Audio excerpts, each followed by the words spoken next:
Good afternoon, students. Hope you are studying well. Today our topic is boiler draught. So first we will discuss what is boiler draught. So draught is a small pressure difference causing flow of air and gases through the boiler. So basically होता क्या है बच्चों, when हम जब fuel को burn करने के लिए कंबशन चैम्बर के अंदर भेजते हैं तो आपको पता है कि बर्निंग के लिए एयर और फ्यूल दोनों की आवश्यकता होती है. तो हमें सफिशिएंट अमाउंट ऑफ एयर की आवश्यकता होती है, as we have discussed stoichiometric air and actual air. So draught एक ऐसा टर्म है जो एक्चुअली बॉयलर के डिज़ाइन के समय ही इस्तेमाल किया जाता है. When we design chimney, grate, combustion chamber, the term draught comes into the picture, that what should be the suitable pressure difference that the fresh air could enter into the grate area and the exhaust flue gases could exit from the chimney. So we need always to maintain a small pressure difference between the fresh air and the exhaust air. So this small pressure difference is called as a draught. So draught is a small pressure difference causing flow of air and gases through the boiler. So there are two ways of producing boiler draught.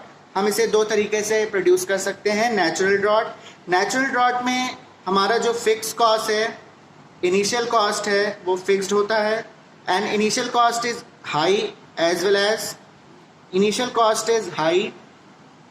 यहाँ पर जो आपका recurring cost है वो almost negligible होता है. Artificial drought, यहाँ पर आपका रिकरिंग कॉस्ट, मेंटेनेंस कॉस्ट भी इंक्लूड हो जाता है, but it is useful when we are using of more than 35 metre height of the chimney.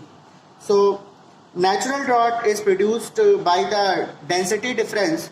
So we first will discuss natural drought.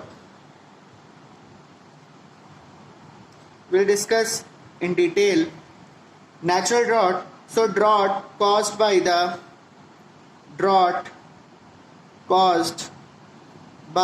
the density difference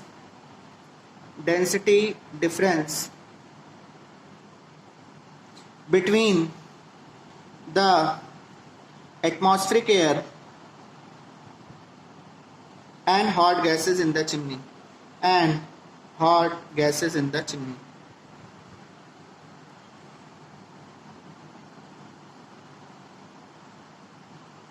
So इसको समझने के लिए हम आपको एक छोटा सा एग्जांपल देते हैं जिसमें हम आपको बताएंगे. Suppose there is a room.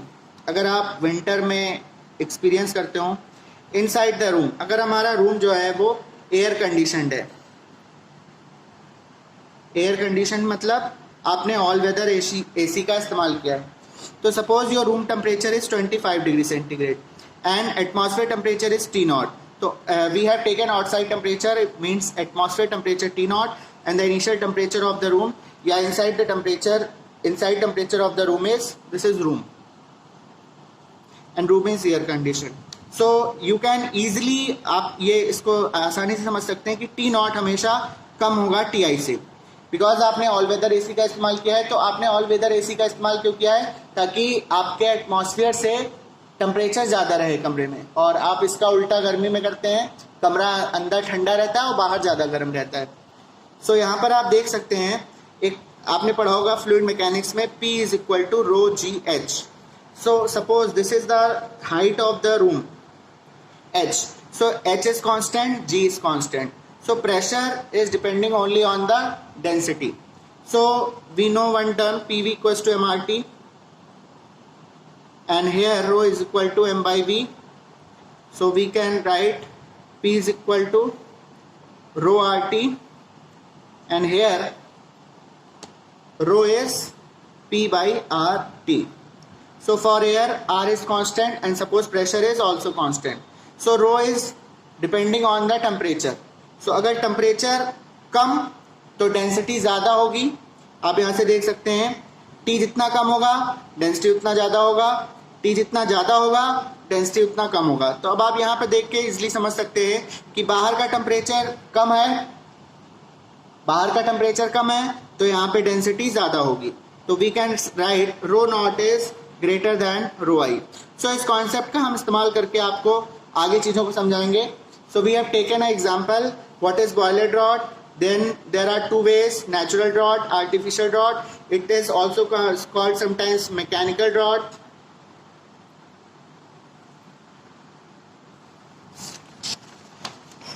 So now we move to the drought produced by the natural drought. So for a chimney, we are going to prove for a natural drought.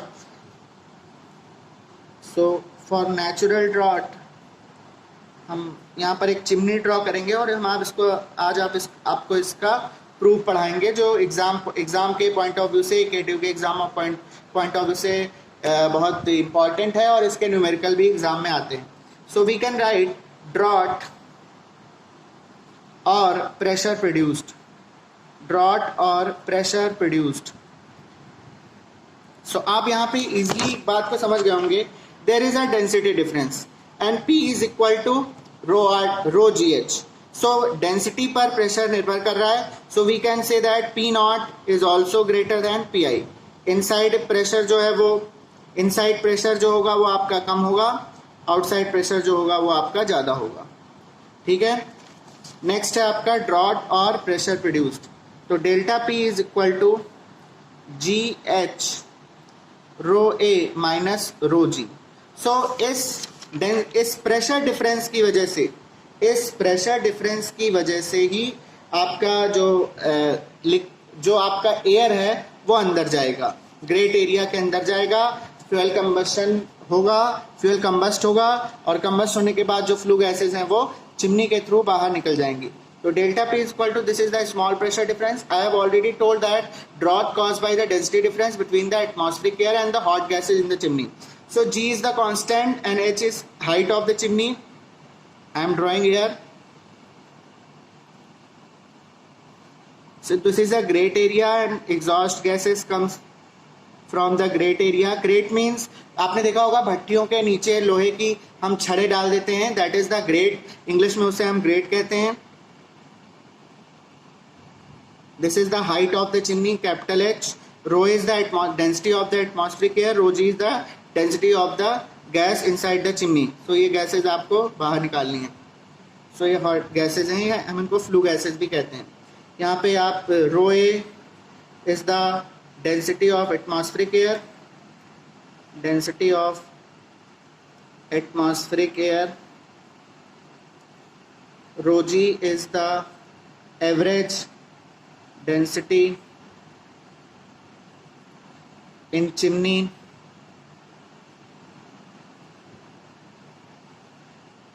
आपको इसकी unit पता होगी kg per metre cube density की unit. G is the acceleration due to gravity. 9.81 metre per second square. So यहाँ पर हम आपको एक इम्पॉर्टेंट कॉन्सेप्ट बताएंगे. That concept comes from the combustion. आपने देखा है C+O2 गिव्स आउट CO2. तो we can say one volume of carbon and one volume of oxygen gives us one volume of flue gas. आप जानते हैं ये हमारा क्या है, एयर है. और इस एयर में हमारे पास N2 भी होता है जो एज इट इज बाहर निकल आता है. आपने देखा होगा यहाँ पे जितने मोल्स आप N2 के यूज करेंगे उतने ही वापस आपको यहाँ पे मोल्स N2 के वापस मिल जाएंगे. सो अगर हम ये कहें आपसे कि वन वॉल्यूम ऑफ एयर, यहाँ पर आप देखिए कायदे से, one volume of air is equal to one volume of flue gas. मतलब जितना आप वॉल्यूम एयर का इस्तेमाल कर रहे हैं उतना ही वॉल्यूम आपको फ्लू गैस का यहाँ पे मिल रहा है. अगर बच्चे हमसे कहते हैं कि सर H+O2 गिव्स हमें 2H+O2 gives H2O, but the percentage are very less. So we don't take in the consideration hydrogen, sulfur. Our major part is around 80 to 85% carbon is contained in the coal. So हम अपने consideration में केवल ये लेंगे कि volume of air जो है वो volume of flue gas के बराबर है. So we have to take one assumption अगर हम बाकी सारे प्रॉक्सिमेशन को, मतलब जितने भी प्रॉक्सिमेट एनालिसिस में हम यूज़ करते हैं, जैसे हाइड्रोजन हमारे पास सपोज 5 से 10% है, सल्फर 2-3% है, जो भी फ्यूल में है, हम बाकी सबको नेग्लेक्ट करके we take only the major part is carbon. So we take assumption that volume of the products of combustion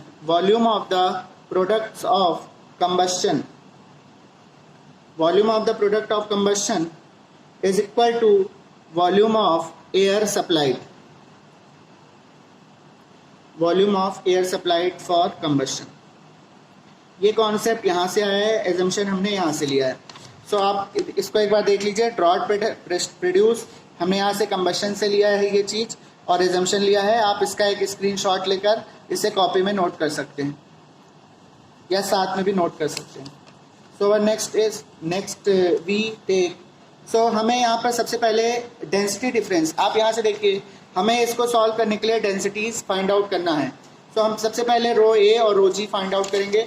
so first of all we will find out the rho a. So अगर हम volume of 1 kg of flue gas find out करें NTP पर, at NTP normal temperature pressure is 101.3 kilo pascal 325, और temperature is 0 degree centigrade plus 273, तो ये आपका absolute temperature 273 kelvin आ जाएगा. So first of all we calculate VA, small VA, तो that is 0.287. आप यहाँ से देख लीजिए PV इक्वल्स टू RT, तो V इक्वल्स टू हमारा हो जाएगा RT/P.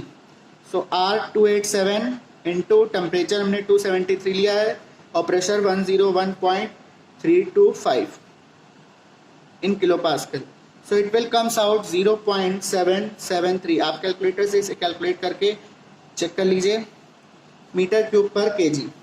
सो अगर हम इसे mkg के लिए निकालते हैं, मान लीजिए mkg ऑफ एयर है, तो VA हमारा आ जाएगा m into 0.7733 metre cube per kg. So if volume of air is m into 0.7733 metre cube per kg at 273 kelvin. So हम यहाँ से निकाल सकते हैं volume of mkg of air, volume of mkg of air per kg of fuel. यहाँ पर जो भी हम काम कर रहे हैं, जो भी हम पूरा डेरिवेशन करेंगे वो पर kg ऑफ फ्यूल के लिए करेंगे at temperature TA. So VA is nothing but 0.7733 m into TA upon 273.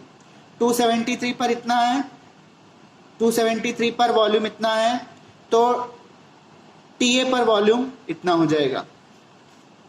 Similarly यहाँ से आप रोए देख सकते हैं, रोएज मास अपॉन वॉल्यूम, तो मास अपॉन, आप यहाँ पे m अपॉन VA लिख सकते हैं, मास अपॉन वॉल्यूम, तो mm ऊपर से कैंसिल हो जाएगा, ये आ जाएगा 1.0.7733 और ये रेसिप्रोकेट हो जाएगा 273 अपॉन TA.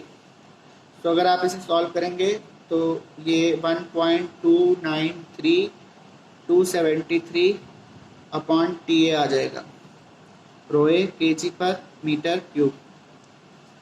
अब हमको पता चल गया कि डेंसिटी ऑफ एयर क्या है. तो यहाँ से देखिए हमारा ये वाला GH rho A minus rho G. So हमें रो A पता चल गया है, G और H कांस्टेंट है, रो G फाइंड आउट करते हैं अब हम. सो हम सबसे पहले निकालेंगे mass of flue gas will be, mass of flue gas कितना होगा, m+1 kg. Y?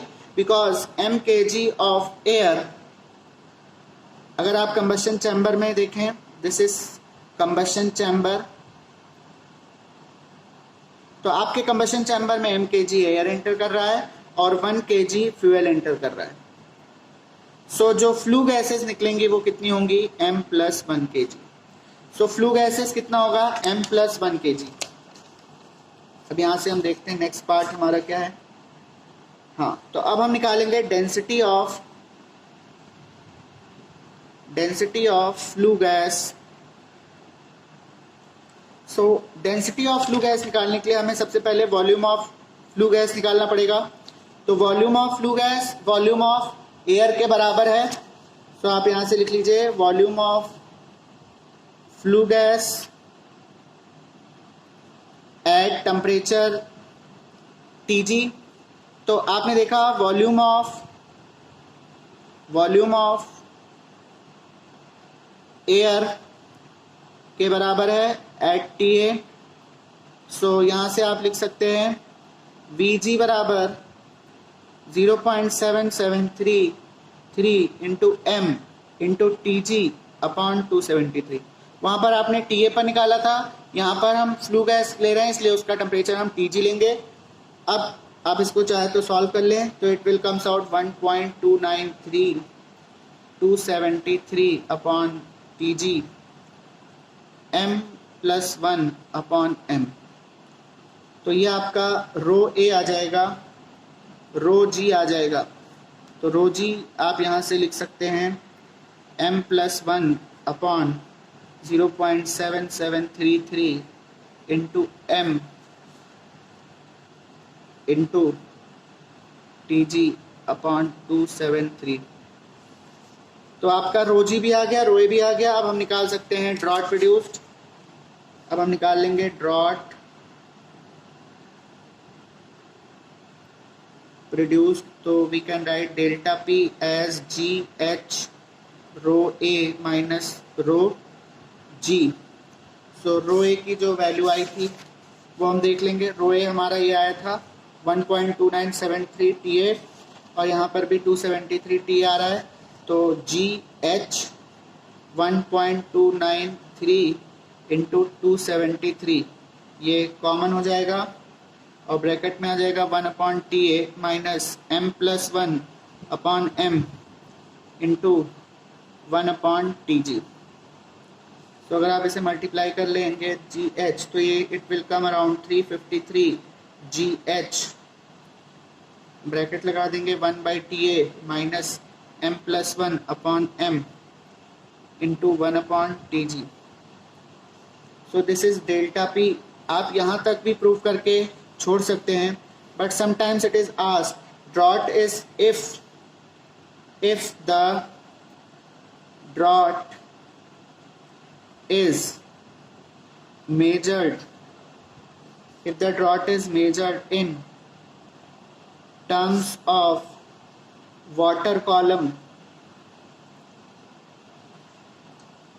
and the value is HMM। आपने देखा होगा rho GH P equals to rho GH होता है, तो delta P equals to rho GH। तो रो GH में हमने इसको डेल्टा P रो GH के बराबर लिया है। तो रो हमारा 10⁻³ है वाटर के लिए। G वाटर कॉलम हमने यूज़ किया है तो हमने इसकी डेंसिटी 1000 होती है। G और स्मॉल h हमने लिया है 1 mm, तो हमने इसको 10⁻³ से मल्टीप्लाई कर दिया है for changing into metre, because हमारा इधर की सारी यूनिट जो है वो मीटर में है। So it will comes out 353 GH bracket में 1/TA minus m+1 upon m into 1/TG। सो अगर आप इसे सॉल्व करेंगे, यहाँ से देख लेंगे आप, तो 10⁻³ into G into H into 10⁻³ तो 10⁻³ ये कैंसिल हो जाएगा। This is equal to 353 GH 1/TA minus m+1 upon m into 1/TG। So यहाँ से आप देखिए GG कैंसिल हो जाएगा। सो स्मॉल h आ जाएगा आपका 353 H 1/TA minus m+1 upon m into 1/TG। So आप इसको तैयार कर लीजिएगा। Where where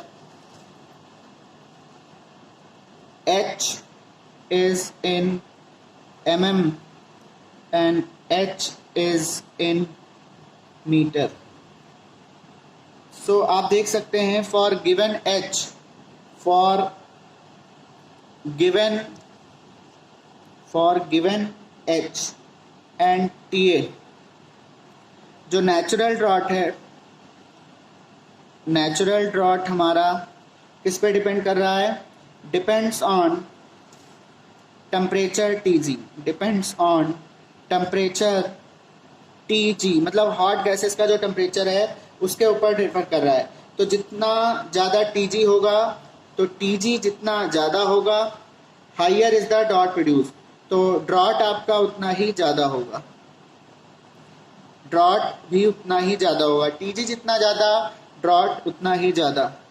so I hope आप लोग को ये वीडियो समझ में आया हो, और आप प्लीज़ इसका प्रूफ जरूर तैयार कर लीजिएगा। ये एग्ज़ाम के पॉइंट ऑफ व्यू से बहुत इम्पॉर्टेंट है ये एक्सप्रेशन। अगर आपको कोई डाउट है तो आप मुझे मैसेज कर सकते हैं। अगर आपको वीडियो पसंद आए तो आप कमेंट कर सकते हैं, लाइक कर सकते हैं। Thank you.